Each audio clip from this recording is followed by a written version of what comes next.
సహోదరులారా, ఒక దేశంలో ఒక ప్రదేశం, కొండ ప్రదేశం, అటవీ, మైదానం ఇలా కలిసినట్లుగా ఉండేది.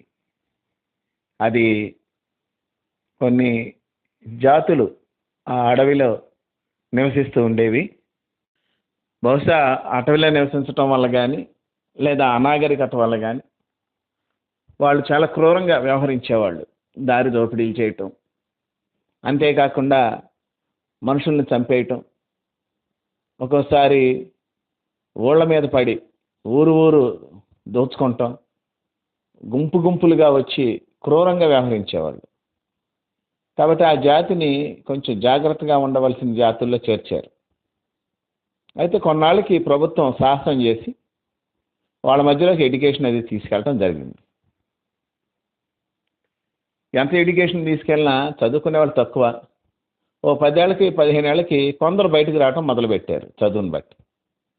ఏదో మొత్తానికి అట్లాగా బయటకు వచ్చి మెల్లమెల్లగా కొన్ని కుటుంబాలు ఇక బయటకు వచ్చి ఆ పిల్లల చదువును బట్టి ముందుకెళ్ళిపోయినాయి. అక్కడున్న టీచర్స్ కూడా చాలా జాగ్రత్తగా వాళ్ళని ఎడ్యుకేట్ చేశారు. ఊహించని రీతిలో వాళ్ళల్లో కుర్రోడు బాగా చదువుకొని మంచిగా ప్రిపేర్ అయ్యి ఐపీఎస్ కొడతాడు, పోలీస్ సర్వీసెస్లోకి వేస్తాడు. ఇతన్ని ఉద్యోగంలో తీసుకునే ముందు ఇతని సర్టిఫికేట్స్ అన్నీ వెరిఫై చేస్తే ఇతను ఫలానా క్రూరమైన దొంగల జాతికి చెందినవాడు అనేది తెలిసింది. ఉద్యోగం ఇవ్వాలా వద్దా అంటే, ఇలా పితరులు వీళ్ళందరూ కూడా దొంగలే, కానీ వీళ్ళ అమ్మ నాన్నగారుల మీద ఏ కేసులు లేవు, కొన్నాళ్ళ క్రితం ఊరొచ్చి చదువుకుంటున్నారు. జాతి ఆ జాతే, కానీ మనిషి ఆ మనిషి కాదు. మొత్తానికి ఆయనకి ఉద్యోగం ఇస్తారు. పోలీస్ శాఖలో ఉత్తమమైనటువంటి సేవలు ఆయన అందిస్తాడు. సహోదరులారా, చాలాసార్లు మనం మనిషిని ప్రవర్తన బట్టి దగ్గరికి తీసుకుంటామా, ప్రవర్తన బట్టి దూరం పెట్టడమా జరుగుద్ది. అయితే దేవుడు అట్లా కాకుండా మన ప్రవర్తన బట్టి కాక తన ప్రేమను బట్టి మనల్ని దగ్గర తీసుకొని మనల్ని రక్షించి కనికరించి తన కృపలో మనల్ని వర్ధిల్ల చేస్తూ తన మరణం ద్వారా మనకు జీవాన్ని ఇచ్చిన మన ప్రభు రక్షకుడైన యేసుక్రీస్తు వారి గణనామందు తండ్రి అయిన దేవునికి స్తుతులు, స్తోత్రాలు, వందనాలు, కృతజ్ఞతాస్తుతులు చెల్లిస్తున్నాను. ఆయన ఘనమైన నామాన్ని బట్టి భూమి మీద విస్తరిస్తూ వర్ధిల్లుతున్న మీకు కూడా క్రీస్తు వారి పుణ్యనామంలో శుభములు, వందనములు తెలియజేసుకుంటున్నాను. సహోదరులారా, స్నేహితులారా, మీరందరూ క్షేమంగా ఉన్నారు కదా? మరొక రోజు మీతో కలిసి దేవుని వాక్యం ధ్యానం చేయటానికి ప్రభు మనకిచ్చిన కృపను బట్టి ప్రభువునందు ఆనందిస్తూ స్తుతిస్తూ నేటి వాక్య ధ్యానాన్ని ప్రకటన గ్రంథము 7వ అధ్యాయం 14వ వాక్యం నుండి ధ్యానం చేస్తాం. ప్రకటన గ్రంథము 7వ అధ్యాయం 14వ వచనం. అందుకు నేను, అయ్యా నీకే తెలియను అనగా అతడు ఈలాగు నాతో చెప్పాను, వీరు మహాశ్రమల నుండి వచ్చిన వారు, గొర్రెపిల్ల రక్తంలో తమ వస్త్రములను ఉదుకుకొని వాటిని తెలుపు చేసుకొనిరి. మళ్ళీ చదువుతాను. అందుకు నేను, అయ్యా నీకే తెలియను అనగా అతడు ఈలాగు నాతో చెప్పాను, వీరు మహాశ్రమల నుండి వచ్చిన వారు, గొర్రెపిల్ల రక్తంలో తమ వస్త్రములను ఉదుక్కొని వాటిని తెలుపు చేసుకొనిరి. సహోదరులారా, ప్రకటన గ్రంథంలో ఈ భాగం మీ అందరికీ తెలిసిందే. దేవుని దగ్గరికి చాలామంది వచ్చి నిలబడతారు. ఆయా జాతుల నుంచి, ఆయా వంశాల్లో నుంచి, జనాల్లో నుంచి, ఆయా భాషలు మాట్లాడే వాళ్ళ దగ్గర నుంచి లెక్కింపజాలని ఒక గొప్ప సమూహం వచ్చేస్తుంది. వాళ్ళు తెల్లని బట్టలు ధరించుకొని వస్తారు. ఆ బట్టల గురించి డిస్క్రిప్షను యోహాన్ గారు అడుగుతూ ఉంటారు. పెద్దల్లో ఒక ఆయన చెప్తున్నాడు. 13వ వాక్యం కూడా చదివితే, పెద్దల్లో ఒకడు తెల్లని వస్త్రం ధరించుకున్న వీరెవరు, ఎక్కడి నుంచి వచ్చారు అని నన్ను అడిగాడు. యోహాను, అయ్యా అది నీకే తెలుసు అన్నాడు. అప్పుడు అతను అంటున్నాడు, వీరు మహాశ్రమల నుండి వచ్చారు, గొర్రెపిల్ల రక్తంలో వస్త్రాలు ఉతుక్కొని వాటిని తెలుపు చేసుకున్నారు. ఇంతకు మునుపు కూడా మీతో ఒకసారి చెప్పా, ఇది గొప్ప ఆశ్చర్యకరమైన పని, చాలా విడ్డూరమైంది కూడాను. ఎవరైనా సరే రక్తంలో బట్టలు తడిపితే ఎర్రగా మారాలి. కానీ ఇక్కడ విచిత్రం, ఎర్రని రక్తంలో బట్టలు ఉతుక్కొని తెల్లగా చేసుకున్నారు. ఈ రక్తం యొక్క మహిమ కొందరికీ అర్థమవుతుంది కదా. అయితే ఈ చెప్పిన మాట విన్నప్పుడు నాకు ఒక ఆలోచన కలిగింది. చాలా చిన్న ఆలోచనే, అది మీతో పంచుకుంటాకి ఈరోజు వాక్యంలో మీ ముందుకు వచ్చాను. ఈయన అంటున్నాడు, మహాశ్రమల నుంచి వచ్చారు అన్నాడు. అంటే మహాశ్రమలు వీళ్ళు భూమి మీద పడ్డారంటే ఎంతో నీతిగా లేదా నిజాయితీగా దేవుని కొరకు ప్రయాసపడటం కానీ కష్టపడటం కానీ జరిగి ఉండాలి కదండి. లేకపోతే సునాయాసంగా జీవితంలో రోజులు దాటేయచ్చు. చాలామందికి సరైన క్రైస్తవులకి ఉన్న తేడా ఇదే. సరైన క్రైస్తవులు చాలా విషయాల్లో కుంటుపడినట్లు కనిపిస్తారు, వెనకబడిపోయినట్లు కనిపిస్తుంటారు. క్రైస్తవులు అంటే ఇప్పుడు వెనకబడిన తరగతిలేగా, వెనకబడిపోయినట్లు కనిపిస్తుంటారు. అన్ని రంగాల్లో కూడా ఏదో ఉండి లేనట్లే కనిపిస్తుంటారు. కొన్నిసార్లు ఒక స్థితికి వెళ్తుంటారు రా. వీళ్ళు భక్తిగా జీవిస్తూ కూడా ఈ స్థితికి ఎందుకు వచ్చారంటే, భక్తిగా జీవించే వాడి స్థితి సుమారుగా అలాగే ఉంటుంది. కొందరు సునాయాసంగా వెళ్ళిపోతుంటారు, పెద్దగా పట్టించుకోరు. వాళ్ళ దగ్గరికి వెళ్ళినప్పుడు వాళ్ళలా ఉంటారు, వీళ్ళ దగ్గరికి వచ్చినప్పుడు వీళ్ళలా ఉంటారు, ఎవరి దగ్గరికి వెళ్ళిపోతే వాళ్ళలా ఉంటారు. అయితే మీరు ఒక విషయం గమనించాలి. పౌలు గారు కూడా అలాగే ఉన్నారు కదా పాస్టర్ గారు, వాళ్ళ దగ్గర అలాగా వీళ్ళ దగ్గర ఇలాగా. మరి అలా ఉండటం తప్పైతే పౌలు గారు ఎందుకు ఉన్నారు అనే ఆలోచన మీకు రావచ్చు. పౌలు గారి గురించి మాట్లాడాలంటే ఆయన యూదుల దగ్గర యూదుల్లా ఉన్నాడు, అన్ని జనుల దగ్గర అన్ని జనుల్లా ఉన్నాడు. అంటే గ్రీస్ దేశస్తులు ఎక్కడికి వెళ్ళినప్పుడు రోమా వాళ్ళ దగ్గరికి వెళ్ళినప్పుడు రోమా వాళ్ళలాగా, ఏ మధ్యలోకి వెళ్తే వాళ్ళలా ఉన్నాడు.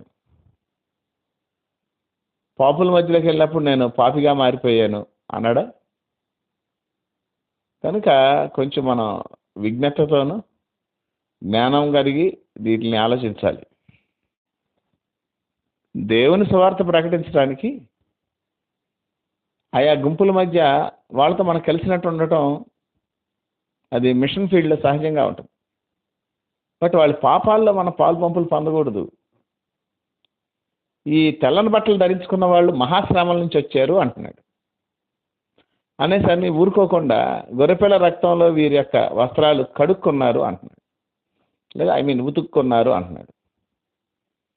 ఎంత ప్రయాసపడి, ఎంత నీతి కొరకు ఆకలి దప్పులు కలిగి, ఎంత నీతి కొరకు హింసింపబడి, ఆయన నిమిత్తం అందరి చేత ద్వేషింపబడి, ఆయన నిమిత్తం జనులు వాళ్ళని ద్వేషించి హింసించి అబద్ధంగా చెడ్డ మాటలు పలికి అట్లా తిట్టించుకున్నప్పుడు దుఃఖపడిపోకుండా ఆనందించి సంతోషించి మత్తయి సువార్త 5:13-14 వాక్యాల్లో చెప్పబడినట్లుగాను, అట్లాగే మరి సహోదరులారా అనేక శ్రమలు పొందిన తర్వాత దేవుని రాజ్యంలో ప్రవేశించాలి అపొస్తలుల కార్యాల్లో చెప్పబడినట్లుగా కాదు, అంతవరకు సహించిన వాడు దేవుని రాజ్యంలో ప్రవేశిస్తాడు మత్తయి సువార్తలో చెప్పబడినట్లుగా వీళ్ళు అంతా సహించారు, మహాశ్రమంలో నుంచి వచ్చారు. మరి అంత మహాశ్రమంలో నుంచి వచ్చిన వాళ్ళు కడుక్కోవాల్సిన అవసరం ఏముంది అంటే, నేను వీళ్ళని తక్కువ చేసి మాట్లాడట్లేదు కానండి, వీళ్ళ గురించిన మన గురించిన కొన్ని మాటలు మీతో చెప్పడానికి ఇష్టపడుతున్నాను. మీరు గమనించినట్లయితే ఎంత మనం ఏం చేసినా మనం జన్మతః పాపులం. చాలాసార్లు క్రియారూపక పాపులం కాకపోవచ్చేమో కానీ జన్మతః పాపులం. మీరు కావాలంటే కీర్తన గ్రంథం 51 కీర్తన 5వ చరణాన్ని మీరు గమనించినట్లయితే, కీర్తన 51:5, నేను పాపంలోనే పుట్టినవాడను, పాపంలోనే నా తల్లి నన్ను గర్భం ధరించెను. పాపంలోనే పుడతాం మనం.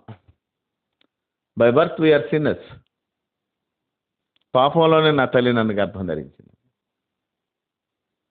కాబట్టి మనం ఎంత పవిత్రమైన జీవితం జీవించాలన్నా మన పుట్టుక నుండి పాపంలో మనం. గ్రంథం చాలా చోట్ల ఈ విషయాలు చెప్తా ఉంటుంది. రోమాపత్రికలో 3వ అధ్యాయం 10వ వాక్యాన్ని కానీ మీరు గమనించినట్లయితే, రోమా 3:10, నీతిమంతులు లేడు, ఒక్కడో లేడు, అసలు సత్యాన్ని గ్రహించేవాడు ఎవడో లేడు, దేవుని గురించి అవగాహన ఉన్నవాడు లేడు, అందరూ అసలు బొత్తిగా దారి తొలగిపోయారు, చెడిపోయిన వాళ్ళు, ఇవన్నీ రాస్తూ ఉంటాడు. అంటే నీతిమంతుడు ఒక్కడో లేడంటే అసలు ఏమనాలి మనం? ఆదామంటే పాపం చేశాడు కానీ ఆ తర్వాత నోవహు నీతిమంతుడు కాదు, నోవహుకు ముందున్నవాడు హనోకు నీతిమంతుడు కాదు. మరి అంటే బై బర్త్ కానీ బై నేచర్ కానీ ఎవడు నీతిమంతుడు లేడు. అసలు మొన్న మధ్య ఒకసారి సంఘంలో వాకింగ్ చెప్పాను నేను. ఏ భేదం లేదు, పాస్టర్ గారు సైతం పాపం చేసి దేవుడు అనుగ్రహించి మహిమను పొందలేకపోతున్నాడు అన్నాను. మా సంఘస్థులు నవ్వారు. ఎందుకంటే పాస్టర్ మనిషే కదా, అలాగని చెప్పి పాపాలు చేస్తూ ఉండమని కాదు నా ఉద్దేశం. సహజంగా మనుషులకు ఉండే లక్షణాలు పాస్టర్కి ఉంటాయి. ఎందుకంటే దేవుడు పాస్టర్గా ఎంచుకున్నవాడు మనిషి, దేవుడు కాదు. కనుక ఇక్కడ అన్నాడు ఏ భేదం లేదు, అందరూ పాపం చేసి, రోమా 3:23లో అందరూ పాపం చేశారు. ఈ విషయాలు మీరు గమనించుకున్నట్లయితే సంఘంలో చాలా వరకు ఇలాగే ఉంటుంది. ఆల్మోస్ట్ చివరి సంఘం అయినటువంటి లవదోక్య సంఘంకి రాస్తూ అనుకుంటా ప్రభువు చెప్తాడు, నువ్వు ధన సమృద్ధి చేసుకున్నట్లు అగ్నిలో పొటవేయబడిన బంగారమును, నీ దిశమల లేదా సిగ్గు కనపడకుండా ధరించుకుంటానికి తెల్లని వస్త్రాలు, నీకు దృష్టి కలిగినట్లు నీ కన్నులకు కాటుక నా దగ్గర కొనుక్కోమని చెప్తున్నాను, నీకు బుద్ధి చెప్తున్నా అంటే బంగారం, సిగ్గు కనపడకుండా వస్త్రాలు, ఇవన్నీ నువ్వు కొనుక్కోమంటాడు.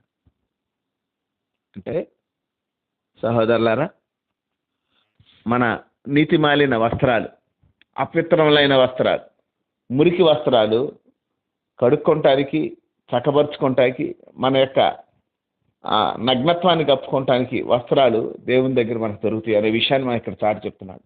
నెంబర్ 2, దేవుడు మనకిస్తున్న వాగ్దానం ఏంటంటే